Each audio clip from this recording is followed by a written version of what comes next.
Hello students, welcome to the channel WB free math solution. Okay, हमने chapter 3 start किया था और exercise 3.2 में मैंने नहीं किया है, मैं यहाँ मेंशन कर देती हूँ। एक्सरसाइज 3.2 का हमने क्वेश्चन नंबर 5 तक कंप्लीट कर लिया था पूरा। 6 का भी 1 and 2 क्वेश्चंस जो कि plotting on the graph paper, और साथ में हमें इंटरसेक्शन पॉइंट निकाल के पूरा सोल्यूशन निकालना था with the help of graph. ठीक है, तो वो हमने कर लिया है 1 and 2। आज की इस वीडियो में 3, 4 एंड 5 6 का ये तीनों पार्ट हम कंप्लीट करेंगे। तो वीडियो को बिना स्किप किए हुए ध्यान से देखिएगा। Each and every question is very important for you. Okay, let's start with the question number 3। Question number 3 इस तरीके का है, लिखा हुआ हिंदी वाले बुक है मेरे पास, जो कि पेज नंबर 39 में है। ठीक है, किसी भिन्न के अंश से 3 वियोग कर हर के साथ 2 योग करने पर इसका मान 1/3 होता है, और अंश के साथ 4 तथा हर के साथ 2 वियोग करने पर इसका मान 1/2 हो जाता है। तो समीकरण में बदलकर, मतलब इसको समीकरण फॉर्म करना है, लेखा चित्र की सहायता से हल करना है और भिन्न का मान निर्णय करना है। तो चलो इसे करते हैं हम ग्राफिकली सॉल्व। पहले हम इसे ग्राफ के वन साइडेड जो कि रूल साइड होता है उस साइड में हम लिखेंगे इस तरह। अच्छा, क्वेश्चन को मैं एक बार रिपीट करती हूँ। If 3 is subtracted from numerator and 2 is added to the denominator, then the fraction becomes 1/3. And if 4 is subtracted from numerator and 2 is subtracted from denominator, then it forms 1/2. Then construct the equation of this statement and write the fraction by solving graphically. ठीक है, तो हमें वो fraction निकालना है। तो हम fraction निकालना है तो हम फ्रैक्शन को मान लेंगे कि let the fraction be x by y. हमने फ्रैक्शन को x बाई वाई मान लिया, क्योंकि फ्रैक्शन हमेशा a बाई बी की फॉर्म में होता है, x बाई वाई की फॉर्म में, तो हमने इस तरीके को मान लिया।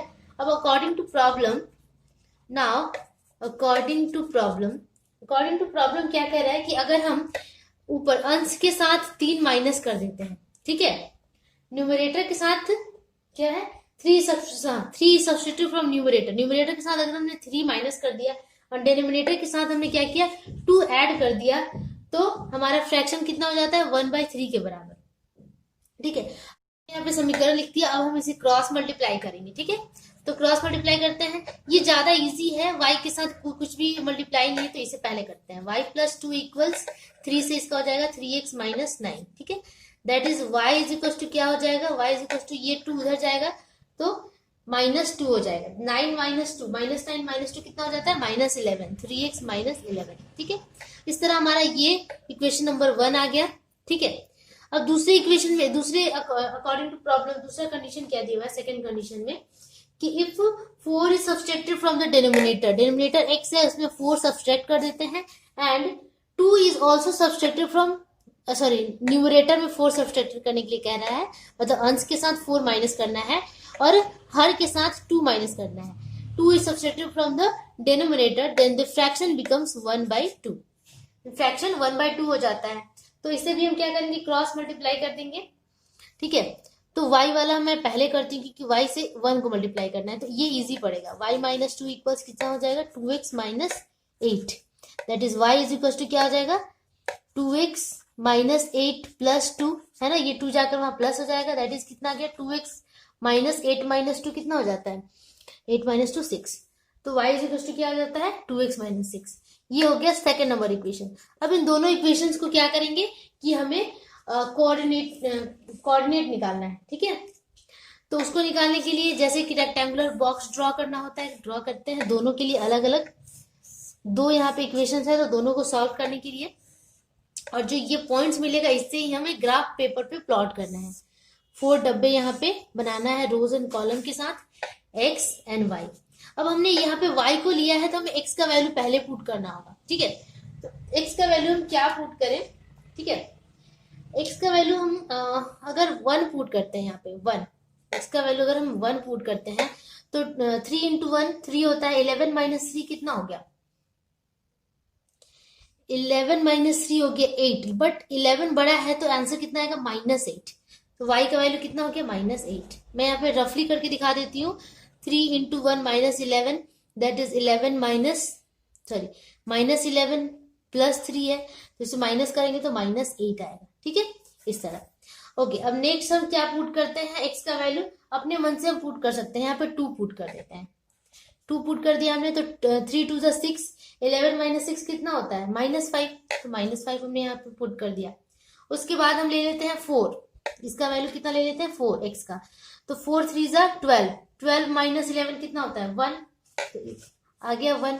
तो कोऑर्डिनेट्स हमारे क्या क्या मिल गए, -1, 1,8, 1, -8, दूसरा 2, -5 और तीसरा 4, 1। अब नेक्स्ट सेकंड वाला इक्वेशन को सॉल्व करते हैं, x और y का वैल्यू निकालते हैं। ठीक है, तो x का वैल्यू हम क्या यहाँ पे पुट करें, x का वैल्यू हम यहाँ पे 1 पुट करते हैं। ठीक है, 1 हमने पुट कर दिया, तो 2 × 1 2। ठीक है, 6 - 2 कितना होता है -4। ठीक है, अब हम पुट करते हैं 2, x का वैल्यू 2 पुट करते हैं, तो 2 2 से कितना होता है 4, 6 - 4 कितना होता है -2, तो -2 हो गया। अब हम x का वैल्यू 4 पुट कर देते हैं, अपने मन से कुछ भी पुट कर सकते हैं। ठीक है, x का वैल्यू हम यहाँ पे 4 पुट करते हैं, तो 4 2 सा 8, 8 - 6 कितना होता है 2। तो हमारे पास क्या क्या मिल गया, कोऑर्डिनेट्स 1, -4, 2, -2 एंड 4, 2। अब ये जो कोऑर्डिनेट्स मिले हैं, इसे हमें क्या करना है, ग्राफ पेपर पे प्लॉट करना है। ओके, तो पहला इक्वेशन का पहला पॉइंट हम पुट करते हैं ग्राफिकली। यहाँ पे x axis and y axis हमने ड्रॉ कर लिया है, इधर पॉजिटिव इधर निगेटिव, इधर पॉजिटिव y इधर निगेटिव y। ठीक है, 1, -8 पुट करना है, तो x का वैल्यू क्या है 1 है, ये 1 आ गया। ठीक है, एंड -8 है, तो नीचे को जाएंगे हम, ये हो गया 5 6 7 एंड 8, तो ये कितना हो गया 1, -8। उसके बाद क्या है 2, -5 है, तो 2 पॉजिटिव में है, 1 2। ठीक है, एंड -5, तो -5 नीचे की तरफ आएंगे, यहां से ये है -5। ठीक है, तो यहाँ लिखेंगे 2, -5। उसके बाद क्या है 4, 1 है, तो पॉजिटिव 4 है, यहाँ पे 4 आएंगे हम। ठीक है, 5 है यहाँ, तो यहाँ 4 आएगा, एंड 1 y एक्सिस पे पॉजिटिव में है, तो ऊपर जाएंगे, तो ये हो गया कितना 4, 1। अब इन तीनों पॉइंट्स को क्या करना है, हमें मिला देना है with the help of scale और रूलर। ठीक है, तो इससे हम क्या करेंगे, मिला देंगे।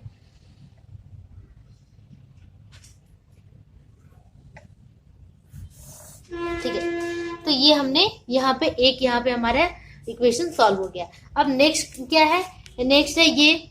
ठीक है, इसे भी अब हम प्लॉट करेंगे सेम उसी तरीके से जैसे हमने यहाँ पे किया था। पहला क्या है 1, अच्छा इसका नाम मैं दे देती हूँ PQ। ओके, तो पहला क्या है 1, -4, 1 पॉजिटिव में है, तो 1 एंड -4 नीचे को आएंगे हम, यहाँ पे, यहाँ आएगा 5 यहाँ है, तो 4 यहाँ, क्या लिख देंगे 1, -4। ठीक है, ये पॉइंट मिला हमें। उसके बाद है 2, -2 है, तो 2 है 1, यहाँ पे क्या है 1 2। ठीक है, एंड -2 नीचे की तरफ आएंगे, 1 2 यहाँ, तो ये हो गया कितना 2, -2। उसके बाद है 4, 2, तो 4 आएंगे, यहाँ 5 है, यहाँ पे 4 एंड 2 पॉजिटिव में है, 1 2 यहाँ पे आएंगे। तो काफी सटा हुआ आ रहा है। ठीक है, ये 2 और 3 ये पॉइंट्स तीनों ये हमें मिलाने हैं, बहुत ही ध्यान से मिलाना होगा इस तरीके से।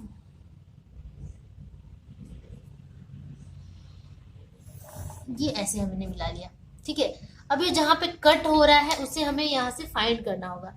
ये हो गया M और N, ये हमने MN नाम दे दिया है इसका।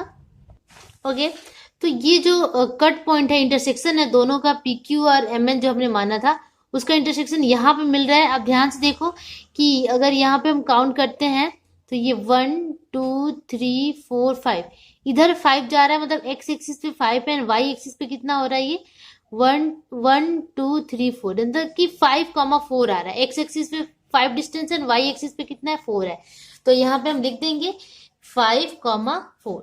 ठीक है, अब आंसर में हमें क्या लिखना होगा, तो आंसर में हम लिखेंगे कि PQ, यहाँ लिखेंगे हम PQ, यहाँ पे नहीं, जो जहाँ पे हम यहाँ पे सॉल्व कर रहे हैं, तो हम इधर में लिखेंगे। मैं यहाँ लिखकर आप लोग को दिखा रही हूँ। ठीक है, यहाँ लिख देंगे, या फिर मैं यहाँ लिखकर आंसर दिखा देती हूँ। ठीक है, PQ and MN intersects each other at at इस पॉइंट का कोई भी नाम दे देते हैं, at R 5,4, hence the fraction will be x by y, that is 5/4 answer. ठीक है, फ्रैक्शन कितना हो जाएगा 5/4। तो फाइनल आंसर आपका ये इस तरह लिखा जाएगा। और यहाँ पे मैंने जैसे लिखा है, आपको ग्राफ के इस पार्ट में ये सारे ऑपरेशन जो हमने किया है इसके बाद नीचे करना है। ठीक है, तो आंसर क्या हो जाएगा, PQ and MN intersect each other at R and hence the fraction will be x by y, that is 5/4। Okay, अब हम नेक्स्ट क्वेश्चन नंबर 4 पे मूव करते हैं। ओके, क्वेश्चन नंबर 4 इस तरीके का है, the perimeter of Rohit's rectangular garden is 60 metre. मतलब ये एक रेक्टेंगुलर गार्डन है, आयताकार गार्डन है, इस तरह है वो कितना का है, इसका पेरीमीटर कितना दे दिया है, 60 मीटर का है। ठीक है, 60 मीटर। पेरीमीटर का मतलब होता है ये प्लस ये प्लस ये प्लस ये। ठीक है, चारों भुजाओं के चारों साइड्स को ऐड करते हैं तो आ जाता है पेरीमीटर। तो 60 मीटर दिया हुआ है। And if the length of the garden is increase by 2 metre, अगर लेंथ ऑफ गार्डन को 2 मीटर इंक्रीज कर देते हैं, and breadth will be decrease by 2 metre, और ब्रेथ को 2 मीटर डिक्रीज कर देते हैं, यहीं तक मान लो आते हैं, तो then the area of the garden is decrease by 24 square metre. तो एरिया भी डिक्रीज हो जाता है। Then let us write the length and breadth of the garden by solving it graphically. मतलब हमें लेंथ और breadth L and B find करना है, बट उसे कैसे फाइंड करना है, ग्राफिकली फाइंड करना है। ठीक है, तो चलो एक एक करके जैसे जैसे कंडीशंस दिया हुआ है उस तरीके का पहले हम तो इक्वेशन को फॉर्म करते हैं, फिर इसको सॉल्व करेंगे हम ग्राफिकली। तो हमारे पास क्या है, लेंथ ब्रेथ नहीं है, तो इसमें मान लेंगे कि let the length of the garden equals x and breadth of the garden is equal to y। ठीक है, अब अकॉर्डिंग टू प्रॉब्लम क्या दिया हुआ है कि perimeter of the garden is 60 metre. तो पेरीमीटर का फॉर्मूला क्या होता है, 2 into length plus breadth is equal to 60। ये दिया हुआ है हमारे पास, दैट इज हम यहाँ से निकाल सकते हैं x plus y is equal to 30। ठीक है, ये हमने यहाँ से निकाल लिया। ठीक है, अब यहाँ से हम या तो x का वैल्यू निकाल सकते हैं या y का वैल्यू निकाल सकते हैं। ठीक है, तो यहाँ से हम y का ही वैल्यू निकाल लेते हैं, y इज इक्वल टू क्या हो जाएगा 30 माइनस x। इसे अब हम इसका टेबल बनाकर x और y का वैल्यू पहले तो फाइंड कर लेते हैं। ठीक है, ओके, टेबल बनाते हैं और x और y का वैल्यू हम पहले निकाल लेते हैं, फिर नेक्स्ट कंडीशन पे मूव करेंगे। तो यहाँ पे x का वैल्यू क्या पुट करें, यहाँ पे अगर 15 पुट करते हैं x का वैल्यू, तो 30 माइनस 15, y का वैल्यू कितना हो जाएगा 15। ठीक है, अगर x का वैल्यू यहाँ पे 20 पुट करते हैं, 30 माइनस 20, अगर x का वैल्यू 20 पुट करते हैं तो 30 माइनस 20 कितना हो जाता है, y का वैल्यू 10। ठीक है, अगर x का वैल्यू 22 पुट कर देते हैं तो 30 माइनस 22 8, y का वैल्यू कितना हो जाएगा 8। ठीक है, तो हमने एक का तो यहाँ पे काम कर लिया। अब नेक्स्ट जो कंडीशन दिया हुआ है उसके अकॉर्डिंग नेक्स्ट कंडीशन क्या दिया हुआ है, अगेन अगर लेंथ इंक्रीज हो जाएगा 2 मीटर। ठीक है, नेक्स्ट कंडीशन में सेकेंड कंडीशन, हाँ, लेंथ अगर 2 मीटर इंक्रीज हो गया, x प्लस 2 हो गया length, and breadth 2 metre decrease हो गया, तो y माइनस 2, ब्रेथ y था तो डिक्रीज होके y माइनस 2 हो गया। तो क्या बोल रहा है कि then the area is also decrease by 24 metre. Area क्या होता है, फॉर्मूला एरिया का xy, मतलब जो लेंथ मल्टीप्लाई ब्रेथ, तो लेंथ मल्टीप्लाई ब्रेथ एरिया हो गया, लेकिन ये डिक्रीज हो जाता है 24 मीटर कंडीशन के अकॉर्डिंग। तो इस तरह हमारे ये इक्वेशन बन गया। अब इसे हम सॉल्व करते हैं। ठीक है, मल्टीप्लाई करते हैं इसको xy, अच्छा x प्लस 2 है एंड y माइनस 2 है, तो इसे मल्टीप्लाई करेंगे तो xy। ठीक है, फिर x माइनस 2 से करेंगे तो माइनस 2x, 2 से y को करेंगे तो प्लस 2y, एंड 2 से माइनस 2 से करेंगे तो माइनस 4। यहाँ पे क्या है xy माइनस 24। ये xy और ये xy कट जाएगा, क्योंकि अगर हम इसे इधर लाते हैं तो माइनस xy हो जाता है, प्लस xy या माइनस xy कट के 0, तो हम यहीं पे काट देते हैं। ओके, अब क्या करते हैं हम, माइनस 2x प्लस 2y है, तो इसे हम थोड़ा सा उल्टा लिख देते हैं, plus 2y and minus 2x लिख देते हैं, और ये जब 4 उधर जाएगा तो 24 प्लस 4, यहाँ से 2 कॉमन ले लेते हैं, y minus x is equal to 24 minus 4 करेंगे तो कितना आ जाएगा माइनस 20। ठीक है, ओके, अब यहाँ से 2 से इसको कट करेंगे तो y minus x is equal to क्या हो जाएगा, -10। ठीक है, अब हम यहाँ से क्योंकि 2 से इसको डिवाइड कर देंगे हम, ठीक है, तो 20 डिवाइडेड टू -10 हो गया। यहाँ से y का वैल्यू निकाल लेते हैं, y इज इक्वल टू क्या आ जाएगा, x -10। ये x जाके प्लस x हो गया और यहाँ पे -10 पहले से था, तो ये हमारा दूसरा इक्वेशन बन गया, दूसरा इक्वेशन। ठीक है, अब इसे भी हम ग्राफिकली इसका भी प्लॉटिंग कर लेते हैं। एक डब्बा जो भी है उसे हम ड्रॉ कर लेते हैं, यहाँ पे रेक्टेंगुलर शेप का डब्बा, जहां से हम x और y का वैल्यू फाइंड करेंगे। ठीक है, यहाँ x यहाँ y। अब हम यहाँ पे x का वैल्यू क्या पुट करें कि y हमारा पॉजिटिव है, जैसे भी आ जाए। तो x पहले तो हम 15 पुट कर देते हैं, 15 पुट करेंगे तो 15 माइनस 10 कितना होता है, 5, y 5 हो गया। ठीक है, अब हम x 20 पुट कर देते हैं, 20 माइनस 10 कितना होता है, 10, मतलब कि y 10 हो गया। उसके बाद अगर हम यहाँ पे -10 पुट कर देते हैं, ठीक है, या फिर हम 10 ही पुट कर देते हैं, +10, x का वैल्यू 10 पुट कर देते हैं, तो +10 -10 0, y का वैल्यू कितना हो जाएगा, 0। तो ये हमारा यहाँ से कोऑर्डिनेट मिल गया। ठीक है, पहला यहाँ से मिल गया, दूसरा यहाँ से मिल गया। कोऑर्डिनेट्स क्या क्या मिले यहाँ हमें, 15, उसके बाद है 20, 10, उसके बाद है 22, 8। यहाँ से क्या क्या मिल गया हमें, 15, 5, 20, 10 और यहाँ से 10, 0। तो ये हमारे पॉइंट्स मिल गए। अब इसे हमें क्या करना है, ग्राफ पे प्लॉट करना है और आंसर लाना है कि एक्चुअली एक्स और वाई का वैल्यू क्या था। ओके, अब हम करना है ग्राफ पेपर पे प्लॉटिंग। तो यहाँ पे मैंने एक्स और वाई जो भी है ड्रॉ करके रखा है। पहला पॉइंट हमारा क्या है, पहले इक्वेशन का पॉइंट 15, 15। ठीक है, तो इसे हम प्लॉट करेंगे 15, ये 5 + 5 10 एंड 10 + 5 15। एक्स का वैल्यू 15 और वाई का वैल्यू ऑल्सो 15 है, तो 5 + 5 + 5 यहाँ आएगा वो पॉइंट। ठीक है, तो 15, 15। उसके बाद क्या है, 20, 10 है। तो अच्छा, ये थोड़ा सा मैं जूम कर दूं इसको। तो x का वैल्यू 20 एंड y का वैल्यू 10। तो 20, 5 + 5 10 + 5 15 एंड ये 20, यहाँ पे 20 आ गया और 10 है क्या, y का वैल्यू, तो y यहाँ पे 10, तो यहाँ लिखेंगे हम 20, 10। ओके, उसके बाद है 22, 8। तो यहाँ तो 20 आता है x का, 22 हमें लेना है, 1 2 22 हो गया, यहाँ पे 22 और 8 है, तो यहाँ 5 हो गया, 6 7 8, तो ये हो गया कितना, 22, 8। अब इन तीनों पॉइंट्स को हमें क्या करना है, मिला देना है with the help of ruler.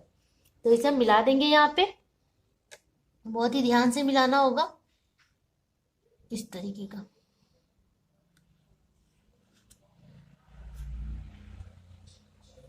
इस तरीके हमने यहाँ पे मिला दिया। ठीक है, अब नेक्स्ट पॉइंट जो कि नेक्स्ट इक्वेशन से सॉल्व होकर आया है, ये इसे अब हम प्लॉट करेंगे। तो पहला पॉइंट क्या है, 15, 5। ठीक है, पहला पॉइंट 15, 5, एक्स एक्सिस पे 15, 10 + 10 + 5, सॉरी ये हो गया 10 + 5 15। ओके, एंड 5 है, तो यहाँ पे y का वैल्यू 5, कितना हो गया, 15, 5। उसके बाद क्या है, 20, 10, 20, 10 है, तो 20 कहाँ है, 20, 10 + 10 20 एंड 10 यहाँ पे आ गया 10। तो ये पॉइंट तो पहले से यहाँ पे बना हुआ है, ये वाला पॉइंट, तो ये ऐसे ही रहेगा। नेक्स्ट पॉइंट क्या है, 10, 0। तो 10 है, x का वैल्यू 10 एंड 0, तो मतलब ये यहीं पे रह जाएगा, 0 तो ऊपर जा नहीं सकता, तो ये एक्सिस पे ही बन जाएगा। तो ये तीनों पॉइंट्स को हमें मिला देना है। अच्छा, यहाँ पे एक पॉइंट हमारा कॉमन आया है, 20, 10, वही आपका रिक्वायर्ड सोल्यूशन होगा, क्योंकि दोनों यहीं पे आके मिल रहे हैं इसी पॉइंट पर।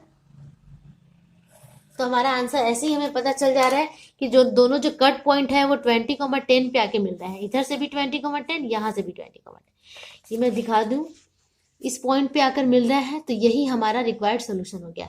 इसका मतलब कि 20 लेंथ था और ब्रेथ कितना था, 10। ठीक है, तो हम यहाँ पे आंसर में क्या लिख सकते हैं कि length of the rectangular garden is 20 metre and breadth is 10 metre. ठीक है, वही हमारा आंसर हो जाएगा।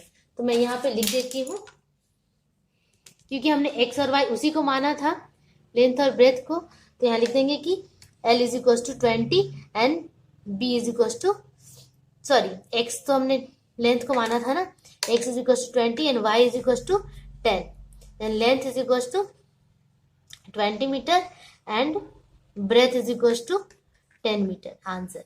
ठीक है, क्योंकि इंटरसेक्शन पॉइंट हमें यही मिला है। ओके ओके, चलो अब नेक्स्ट क्वेश्चन नंबर 5 करते हैं। स्टूडेंट्स, तो आज हमने आज की इस वीडियो में हमने बस थर्ड एंड फोर्थ तक ही किया, क्योंकि स्पेस काफ़ी कम था मेरे मोबाइल में, जिसकी वजह से मैं नहीं कर पाई फोर्थ नंबर, और वीडियो भी वो काफ़ी लंबा हो गया था। फिफ्थ नंबर, तो फिफ्थ नंबर हम नेक्स्ट वीडियो में 7 नंबर के साथ ऐड कर दूंगी। 7 के साथ हम फिफ्थ का भी आंसर सॉल्व करके दिखा दूंगी मैं आपको। ठीक है, तो आज के लिए बस इतना ही रहने देते हैं, थर्ड एंड फोर्थ, और आप इसे ज़रूर घर में प्रैक्टिस कीजिएगा, जिससे आपको अच्छे से सोल्यूशन समझ में आ जाए। एंड तब तक के लिए keep practising and keep watching, and please do share, subscribe. Bye bye.